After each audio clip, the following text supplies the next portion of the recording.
जरा एक एक्शन पे ज़रा कुछ क्वेश्चन हो रहा है। एक्शन पे क्वेश्चन अच्छा मैंने वैसे बनाया है। तो PSL 10 में शायकीन क्रिकेट को बड़े ज़बरदस्त मुकाबले देखने को मिल रहे हैं, लेकिन साथ ही कुछ ऐसी चीज़ें भी सामने आ रही हैं जो कि फ्रेंचाइज के लिए तो परेशानी का बायस हैं, मगर हमारे डोमेस्टिक क्रिकेट के निज़ाम से मुतालिक भी सवालात जो हैं वो उठ रहे हैं। जैसे कोयटा ग्लैडिएटर्स के स्पिनर हैं उस्मान तारिक, उनका बॉलिंग एक्शन रिपोर्ट हो गया है। कैसे रिपोर्ट होता है? वैसे मैं ये सुनते हैं और हम आपको भी बताते हैं, बट क्या उसने कर दिया? The authorities who take notice of these things, जो जाहिर है कोयटा ग्लैडिएटर्स के लिए बड़ा धचका है। कानून के तहत उस्मान तारिक PSL में फिलहाल बॉलिंग जारी रख सकते हैं, लेकिन अगर उनका एक्शन दोबारा रिपोर्ट हुआ तो वो बॉलिंग नहीं कर सकेंगे। उन्हें फिर हर सूरत ICC की मंसूर शुदा लैब से क्लियरेंस दरकार होगी। मतलब कोई टेक्निकल ऑब्वियसली उन्होंने एक एतराज़ उठाया जो कि हम perhaps will not be able to explain it right. ऐसा ही होता है ना? हाँ बिल्कुल। उस्मान तारिक ज़ाहिर पूरे अमल से गुजर कर यहाँ पहुँचे हैं। उनका बॉलिंग एक्शन थोड़ा सा मुख्तलिफ है, जो आम शायकीन क्रिकेट को भी कहीं ना कहीं सोचने पर मजबूर ज़रूर करता है। लेकिन PCB समेत डोमेस्टिक क्रिकेट के दीगर करता धरता अफराद को ज़रूर सोचना चाहिए है या था कि PSL अब क्रिकेट का एक आलमी ब्रांड है। यहाँ कोई ऐसी चीज़ नहीं होनी चाहिए थी जिससे इवेंट का मयार ख़राब हो या सवालात उठें। इंटरनेशनल क्रिकेट में पाकिस्तान को किसी किस्म की एम्बैरसमेंट नहीं। बिल्कुल, तो अगर ऑलरेडी अगर पॉइंट आउट होगी ये चीज़ तो उसको ठीक हो जाना चाहिए। अहमद शहजाद हमारे साथ हैं, उनसे बात कर लेते हैं। बहुत शुक्रिया अहमद भाई। अहमद भाई, कोयटा ग्लैडिएटर्स का आपको पता है उस्मान तारिक साहब का एक्शन रिपोर्ट हो गया है। अब आपने देखा है, आपको कोई इशू नज़र आया उनकी बॉलिंग में या एक्शन में?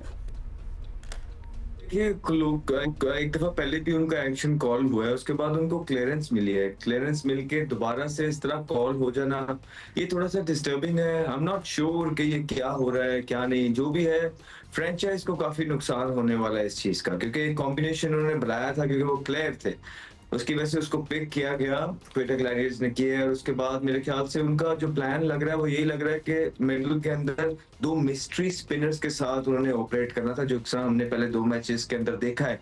अब मुझे जिस तरह उसको कॉल हो गया है तो उसके एक्शन का तो पता नहीं है, वो PCB जाने या बायोमैकेनिक जो लैब है उनको पता हो, लेकिन Quetta Gladiators will surely miss him और उनको बहुत मसला होने वाला है हर साल की तरह।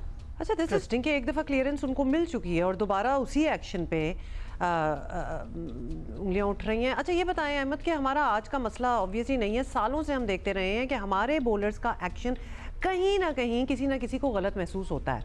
तो क्या हमारे डोमेस्टिक स्ट्रक्चर में ऐसा कोई चेकिंग पॉइंट नहीं है मशकूक बॉलिंग के साथ? मतलब सवाल तो यही उठता है ना कि ये ऐसी बॉलिंग के साथ ही आगे कैसे आ जाते हैं फिर? नहीं, बिल्कुल चेकिंग पॉइंट नहीं है। कोई चेक एंड बैलेंस भी नहीं है। बिल्कुल जिसे कहते हैं कि बेड़ा ही गर्क हुआ है नीचे चीजों का, और इन्हीं चीजों की निशानदेही हम करते रहे हैं। और कुछ भी नहीं, सिर्फ अपनी यारी दोस्ती चलती है। अपने मतलब के कोचेज, अपने लाइक माइंडेड लोगों को ओबलाइज किया जाता है, लगाया जाता है, हर तरह घुसाया जाता है, चाहे वो कमेंट्री है, चाहे इंग्लिश कमेंट्री है, उर्दू कमेंट्री है, चाहे कोचिंग के रोल्स हैं।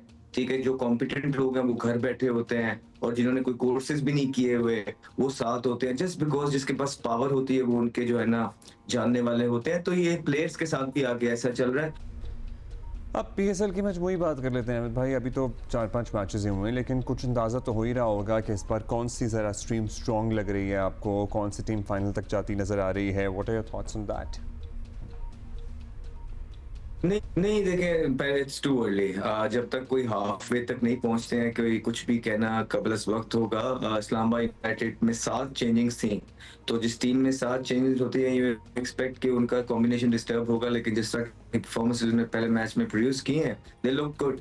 लाहौर कलंदर की ऑन पेपर बड़ी जबरदस्त टीम लगी, लेकिन पहला मैच जिस तरह वो खेले बिल्कुल ही उन्होंने उदास किया, लेकिन दूसरे मैच में दे केम बैक वेल। तो मेरा ख्याल है कि जो भी टीम है, सारी टीमें ऑन पेपर पे अच्छी लग रही है। जिस तरह पेशावर ज़ल्मी को देखेंगे, मोहम्मद हारिस है, साइम है, बाबर है, नीचे भी उनके पास प्लेयर्स मौजूद हैं, तो अच्छी ऑन पेपर है। लेकिन जो कॉम्बिनेशन खिलाया जा रहा है ये बड़ा मैटर करेगा। जो सी टीम अच्छा कॉम्बिनेशन पिच के हिसाब से, वेन्यू के हिसाब से उतारेगी और वो कॉम्बिनेशन फिर एग्जीक्यूट बेहतर करेगा, वो जीतेगी। और जो नहीं जीतेगी उसके फ्लॉज निकालने के लिए फिर हम बैठे हैं, हम हाजिर हैं। ठीक है। चले, हमने आपको ऑन द स्पॉट किया है अहमद कि आप बता दें कि आपकी कौन सी फेवरेट टीम है, लेकिन आपने नहीं बताया। वेरी गुड, बहुत शुक्रिया फॉर बीइंग विद अस। लेकिन ये जो बॉलिंग एक्शन वाली बात है ना, उस पर हम कंसर्न है, और खासतौर पे अहमद का ये कहना कि कोई चेकिंग पॉइंट नहीं होता और यारी दोस्तियों में आ रहे हैं, मतलब that is not the way to go about it. और एक मंजे हुए अगर क्रिकेटर ये बता रहे हैं कि actually it is how it is, इस पर थोड़ी और तो इस पर हमने बात करनी है। और PSL की तो होनी ही है बात, मतलब मैच पे तज्जिया भी तो ज़रूरी है ना।